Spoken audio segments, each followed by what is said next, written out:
آج کے پروگرام میں باقی خبریں تو ڈسکس کریں گے، لیکن پروگرام کا آغاز کریں گے ایک ایف آئی اے کے کانٹر ٹیررزم ونگ کے نوٹس کے حوالے سے۔ دہشت گردی کا ونگ ایف آئی اے کے اندر، اور انہوں نے نوٹس سرو کیا ہے مجھے، اور بڑی انٹرسٹنگ اس میں خبر یہ ہے کہ یہ 28 اپریل کو ہم نے ایک پروگرام کیا تھا، اور اس خبر کے اندر مرحوم جج ارشد ملک کی ایک کہانی ہم نے بیان کی تھی کہ ایک ویڈیو سکینڈل، باقاعدہ ان کی ایک ویڈیو منظر عام پر وہ آئی جو مریم نواز نے ایک پریس کانفرنس کے ذریعے پاکستانی قوم کے سامنے رکھی، لیکن ایک وہ ویڈیو تھی جس کی بنیاد کے اوپر جج ارشد ملک کو بلیک میل کیا گیا۔ ہم نے وہ ڈیٹیلز کلیکٹ کی ان لوگوں سے جو انویسٹیگیٹ کر رہے تھے اس میٹر کو، اور جن لوگوں نے وہ ویڈیو حاصل کی اور اس کے اوپر ابتدائی رپورٹ بھی بنائی، اور ہماری اطلاع یہ ہے کہ وہ میٹنگز بہت ہائیسٹ لیول پہ ہوئی، بہت ہائیسٹ لیول پہ اوپر۔ میں ان لوگوں کے پارٹیسپینٹس کے نام بھی بتا سکتا ہوں، لیکن بتانا گریز نہیں ہے کیونکہ اس سے کانفیڈینشیلٹی آف سورس جو ہے وہ میری کمپرومائز ہوتی ہوئی نظر آتی ہے۔ لیکن کانٹر ٹیررزم ونگ، میں جیٹ بلیک ٹیررسٹ ہوں، آپ مجھے نوٹس سرو کر رہے ہیں؟ دہشت گرد ہوں میں؟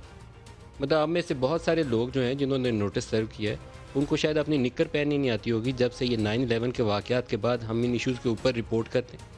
ہم فیس کرتے تھے وہ پریشرز، آپ کو پتہ ہے کہ آپ کانٹر ٹیررزم کا بیانیہ پاکستان کا کیا تھا؟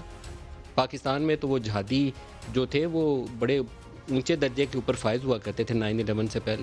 اس کے بعد جب دنیا بدلی ہے تو سب سے زیادہ کس نے فیس کیا ہے؟ یا فوج کے ان سپاہیوں نے جنہوں نے اپنی جانیں قربان کی ہیں، یا ان سیولین نے جو سوسائڈ حملوں میں مارے گئے ہیں، یا ان جرنلسٹوں نے جنہوں نے اپنی جانیں دی ہیں ان ایشوز کو رپورٹ کرتے ہوئے۔ یہ بیانیہ ہم لوگوں نے بنایا، میں نے بنایا یہ بیانیہ، تو آپ اس کا کانٹر ٹیررزم کا نوٹس مجھے سرو کریں گے؟ 6 جولائی کو پیشی صبح 11 بجے آپ ہو جائیں اور آ کے بتائیے کہ آپ کے پاس سورسز کیا ہیں۔ ایک تو میں 6 جولائی کو آپ کے پاس پیش نہیں ہو رہا، بالکل کلیئرٹی ہے اس میں۔ دنیا کے جتنے انٹرنیشنل کووننٹس ہیں، کنونشنز ہیں، اس کے مطابق ایک جرنلسٹ کو آپ مجبور نہیں کر سکتے کہ وہ اپنے سورسز ریویل کرے، باقاعدہ انٹرنیشنل ایکسیپٹیبل لاء ہے۔ پھر ایک انکوائری کمیشن بنا تھا جو پاکستان تحریک انصاف انتخابات میں دھاندلی کے حوالے سے سپریم کورٹ میں گئی، اور جسٹس ناصر الملک انہوں نے اس کے اوپر باقاعدہ ایک اسٹرانگ پاورفل قسم کی آبزرویشن ہے اور آرڈر ہے جس کو پاس کیا ہوا ہے، اور اس کو بھی انہوں نے تصدیق کر دی، مہر لگا دی کہ جرنلسٹ کو آپ کمپیل نہیں کر سکتے۔ پھر NICL کا ایک کیس ہوا، NICL کے کیس کے اندر بھی دوبارہ ایک جسٹس غلام ربانی صاحب تھے، انہوں نے کہا کہ جرنلسٹ کو مجبور نہیں کیا جا سکتا۔ تو آپ کس قانون کے تحت مجھے بلا رہے ہیں؟ اور ویڈیو سکینڈل میں آپ نے ابھی تک کیا کیا ہے؟ کیا آپ نے مریم نواز کو طلب کیا، اس سے پوچھا کہ اس کے پاس ویڈیو کون سی ہیں؟ PMLN والے تو یہ دعویٰ کرتے ہیں کہ انہوں نے اس کی فورینزک انویسٹیگیشن کرا کے رکھی ہوئی ہے، کیا آپ نے اس کے اوپر رپورٹ پبلک کی ہے؟ وہ 42-43 منٹ کی ویڈیو تھی جو ملتان والی ان کی ریکارڈ کی گئی تھی، اس کا کچھ حصہ نون لیگ کے پاس بھی ہے اور کچھ حصہ دوسری طرف پارٹی کے پاس بھی تھا جنہوں نے بلیک میل کیا تھا۔ دونوں نے بلیک میل کیا، نون لیگ نے بھی بلیک میل کیا، وہ جج دونوں طرف سے بلیک میل ہوا تھا۔ نواز شریف اس چکر میں لائے تھے کہ یہ جج میرا بندہ بنے گا اور میرا بندہ بن کے مجھے اس کیس سے نجات دلا دے گا، لیکن دوسری پارٹی نے وہ ویڈیو دکھائی، اس نے بھی اپنا کام کرا لیا، بعد میں وہ ان کے پاس آیا معافی تلافی کے لیے اور وہاں آ کے بھی دوبارہ بیان دیا، دوبارہ ویڈیو ریکارڈ ہوگی۔ تو میں تو رپورٹ کرنے والا ہوں، جو جرنلسٹ رپورٹ کرے گا اس کو آپ بلائیں گے کہ آ کے تو کانٹر ٹیررزم ونگ میں آپ کے سامنے پیشی بھگتے؟ اپنی کارکردگی آپ کی کیا صفر؟ ATA کی جو کلازز تھیں وہ بھی ختم ہو گئی ہیں، آپ کی یہ کارنامہ ہے اس کے اندر آپ کی کارکردگی کا۔ اور ایک صاحب جو ہیں وہ ثناء اللہ عباسی کے پاس تشریف لے کر جاتے ہیں کہ ہم اس کو ذرا نوٹس ووٹس سرو کرنا چاہتے ہیں۔ ثناء اللہ عباسی شہزاد اکبر سے پوچھتے ہیں اور شہزاد اکبر کہتے ہیں دے دو نوٹس اس کو۔ یہ حال ہے آپ لوگوں کا۔ ایک ادارے کا سربراہ آپ کو لگایا گیا، DG ثناء اللہ عباسی، آپ کراچی میں بھی تھے، آپ جانتے ہیں کراچی آپریشن کے دوران کیا رول تھا میرا اور میرے ادارے کا؟ اگر آپ کو نہیں پتا تو اس وقت کے جنرل رضوان سے پوچھ لیجیے گا اور جنرل بلال سے پوچھ لیجیے گا، یا ان سارے افسروں سے پوچھ لیجیے جو ابھی بھی سرونگ ہیں، سارے ریٹائرڈ نہیں ہوئے اور کچھ ریٹائرڈ بھی ہوں گے۔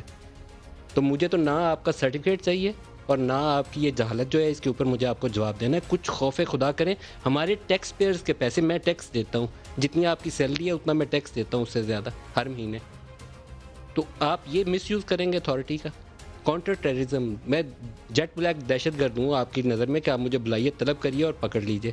اگر تو پھر آپ حق حلال کے ہیں نا، تو یا تو صبح اس کی وضاحت جاری کریے اور اس کو رپیل کریے، نہیں تو پھر آ جائیے گا شام میں، کل 8 بجے یہیں دفتر میں ہی بیٹھا ہوں گا، میں کہیں جاؤں گا نہیں، F10 میں دفتر ہے، اگر کہیں گے تو آپ کے نمبر پہ اپنا ایڈریس بھیج دوں گا یا گاڑی بھیج دوں گا، آپ کو لے آئے یہاں پر۔ اور شہزاد اکبر صاحب آپ کو بھی خوف خدا ہونا چاہیے، معافی مانگیں اس قوم کے سامنے، جس نے آپ کو ایڈوائزری رول میں وزیر اعظم کے ساتھ بٹھایا ہوا ہے، اور آپ حرکتیں یہ کر رہے ہیں، وزیر اعظم کو بھی بدنام کر رہے ہیں. صرف یہ حرکت نہیں ہے، 10 اور حرکتیں ہیں جس کو میں بیان کر سکتا ہوں آپ کی، لیکن وہ پرسنل میٹر میں بہت زیادہ صورتحال آگے نہ نکل جائے.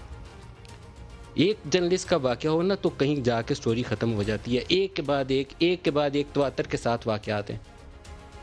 اور یہ میرا ملک ہے، میں اس کا شہری ہوں، یہاں کا ٹیکس پیئر ہوں. میں آپ سے سوال بھی کروں گا اور یہ چیزیں رپورٹ بھی کروں گا جو میری ذمہ داری ہے.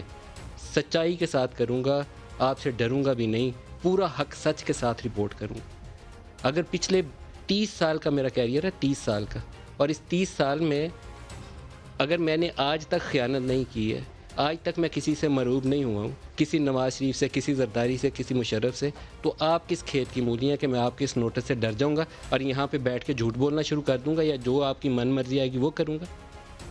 آپ لوگوں کو خدا کا خوف ہونا چاہیے اور معافی مانگے پاکستانی قوم سے جنہوں نے آپ کو ان عہدوں پہ بٹھایا ہوا ہے اور آپ یہ حرکتیں کرتے ہیں. میں کسی ISI کا، کسی فوج کا نام نہیں لے رہا. یہ ایک ٹپیکل فیشن ہوتا ہے کہ آپ بتا دیں کہ یہ فوج نے کیا. کوئی فوج نے نہیں کیا. کوئی ایک احمق قسم کا شخص بیٹھا ہوگا اور وہ دوسرے احمق شخص کے ساتھ مل کے یہ حرکت کرتا ہے اور پورے اداروں کی بدنامی کا باعث بنتا ہے.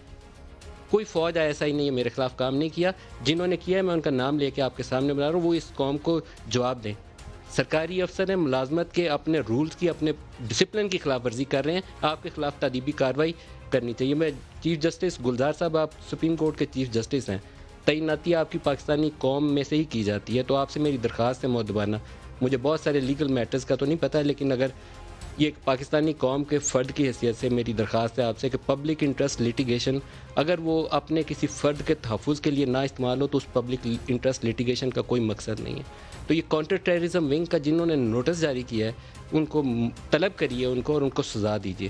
معافی مانگیں پبلکلی تو چھوڑ دیجیے، نہ معافی مانگیں تو ان کو سزا دیجیے. یہ ظلم ہے. یہ آپ چاہتے کیا ہیں؟ جتنے پولیٹیشین ہیں وہ چور ڈاکو ہو گئے.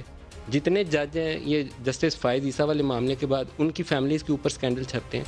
فوج کے اوپر پوری پاکستانی قوم ایک چیز کے اوپر یکجا ہوتی تھی، فوج کے اوپر نعرے نہیں تھے پاکستان میں لگتے. یہ جن علاقوں سے ہمارا تعلق ہے وہاں آئیڈیلائز کرتے تھے لوگ کہ فوج کی یونیفارم کا شخص کھڑا ہے، پاس جا کے تصویر بنواتے تھے، اس سے ہاتھ ملاتے تھے، اس سے ان کے خلاف نعرے لگوا دیے. کوئی ذمہ دار ہے نا اس کا؟ تو اب جو پیچھے رہ گئے ہیں دو چار، اس کے اوپر بھی آپ یہ حرکتیں کر لیں. کیا کریں؟ اس ملک کے ساتھ آپ لوگ ظلم کر رہے ہیں. شہزاد اکبر صاحب آپ ظلم کر رہے ہیں، ثناء اللہ باسی آپ ظلم کر رہے ہیں، اور جس شخص کا اس کے اندر رول ہے، جس نے یہ نوٹس دلوایا، وہ ظلم کر رہا ہے. میں نے آپ کو کیس کے حوالے بھی دے دیے ہیں، اور میں نے اعتزاز احسن صاحب سے بھی، ابھی میرے بہت سے دوستوں کا خیال تھا کہ یہ صرف یہ نہیں کہنا چاہیے کہ زبانی ہم اپنی پوزیشن دے دیں، اس پہ لا کی اوپینین جو ہے وہ بھی لے لینی چاہیے. تو اعتزاز صاحب کا خیال ہے کہ یہ نوٹس ہے ہی اللیگل. تو اب میں کیا کہوں آپ کو؟ میں اس معاملے کو یہیں چھوڑتا ہوں کیونکہ یہ ایک پرسنل ایکسپلینیشن تھی جو مجھے دینا ضروری تھی. لیکن میں اس سے ایک پہلے کے پروگرام کی طرف بڑھوں جو 28 اپریل کا پروگرام تھا، اور جو میں نے وہ 2-2.5 منٹ کا یا 2.25 منٹ کا کلپ ہے جس میں ارشد ملک کے حوالے سے کہانی بیان کی تھی، دوبارہ سناؤں گا. I stand by it. میں اس کے جتنا ایک ایک لفظ ہے، آئی اون اٹ، اور میں اس کے ساتھ کھڑا ہوں. اسٹوری کی ڈینائل آپ لوگوں نے نہیں کی. آپ کی ایک اور کوتاہی اس کی طرف میں آپ کی نشاندہی کروا دوں، شاید آپ کی اس سے کوئی مدد ہو جائے. آپ نے اسٹوری کو ڈینائی نہیں کیا. FIA نے اس طلبی کے نوٹس سے آپ نے اس کو کنفرم کر دیا. آپ نے کہا کہ مزید ایویڈنس ہمیں آ کے دے دو. تو آپ نے تو اس کی اور تصدیق کر دی ہے کہ یہ خبر جو میں نے رپورٹ کی تھی 28 اپریل کو، یہ 100% درست خبر ہے، اور آپ کو اس میں مزید حقائق چاہیے. اپنی انویسٹیگیشن بتائیں گے 2019 کے بعد کہاں تک آگے پہنچی. خبر دیکھ لیجئے، شاید آپ کی معاونت ہو جائے. دکھائیے گا. میں آپ کو تھوڑا سا بیک گراؤنڈ بتاؤں کہ جج ارشد ملک، اللہ ان کی مغفرت فرمائے، ان کے اوپر جو FIA کی ٹیم انویسٹیگیشنز وغیرہ اس پروسیس کے اندر کر رہی تھی، مجھے کچھ عرصہ پہلے ان میں سے ایک شخص سینئر آدمی تھے، ان سے ملنے کا موقع ملا. 2 لوگ تھے بلکہ، ان سے ملنے کا موقع ملا. انہوں نے مجھے مزے کی ایک بات بتائی. میں پوری تفصیل تو آن ایئر بتا نہیں سکتا کہ اس میں کچھ ہمارے بڑے طاقتور اداروں کے 1 یا 2 لوگوں کے نام آتے تھے. میں پوری تک کہانی نہیں بتا سکتا، لیکن ان کی اگر میں کہانی کو سامنے رکھوں تو اس سے یہ تاثر ملتا ہے کہ ایک ویڈیو تھی 30 سال پرانی جج ارشد ملک کی. جج ارشد ملک کو PMLN اس ہوپ پہ وہاں پہ توقع رکھ رہی تھی کہ احتساب عدالت کے اندر نواز شریف کی وہ بیل کر دیں گے. نون لیگ سے ان کے رابطے تھے، ایک لنک موجود تھے پہلے سے. وہ ایسے نہیں تھے کہ ارشد ملک کہیں سے آئے تھے اور نواز شریف کو اس کا پتہ ہی نہیں تھا. یہ کوئی پتہ نہیں کیا ہے، مڈ جیک یا کوئی ایسا یہاں پہ جگہ بھی ہے جن کے سابقہ بھی ان سے کوئی تعلق واسطہ تھا، تو ایشورنس وغیرہ تھی.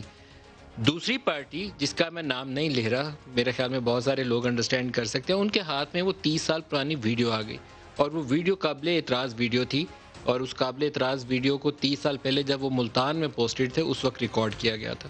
اس میں ان کے ساتھ کوئی اور شخص بھی موجود تھے اور پوری ویڈیو ریکارڈنگ موجود تھی۔ جج صاحب کو طلب کیا گیا ایک کانسٹیٹیوشن ایونیو میں ایک جگہ کے اوپر، ان کو بتایا گیا کہ یہ ویڈیو ہے بھائی، یہ دیکھو، اگر تو سیدھے ہاتھی کیس کا فیصلہ کرتے ہو تو ٹھیک ہے، نہیں تو پھر یہ ویڈیو منظر عام پر آ جائے گی۔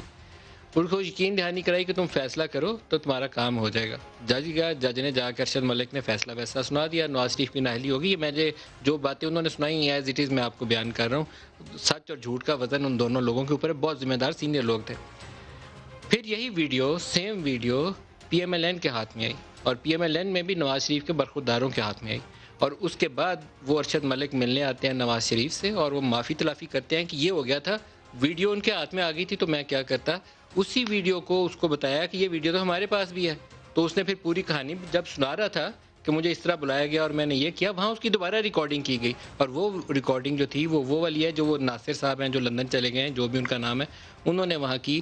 پھر ان کو یہاں سے سعودی عرب لے جایا گیا، سعودی عرب میں دوسری دفعہ ریکارڈنگ کی گئی، اور اس میں ان لوگوں کے نام بھی موجود ہیں، اس لیے میں اعتراض کر رہا ہوں کہ میں ایسی چیز نہ بول جاؤں جس کے اوپر کوئی لیگل ایشوز آ جائے۔